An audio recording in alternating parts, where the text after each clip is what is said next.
Ibinenta na ng dating child star na si Jiro Manyo ang kanyang Best Actor trophy mula sa Gawad Urian.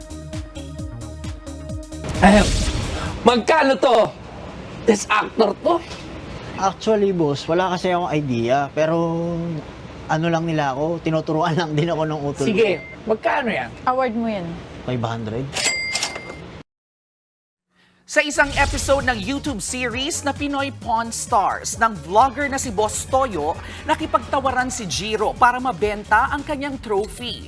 Mula sa ₱250,000 na ibaba sa 75,000 pesos ang halaga ng kanyang trophy.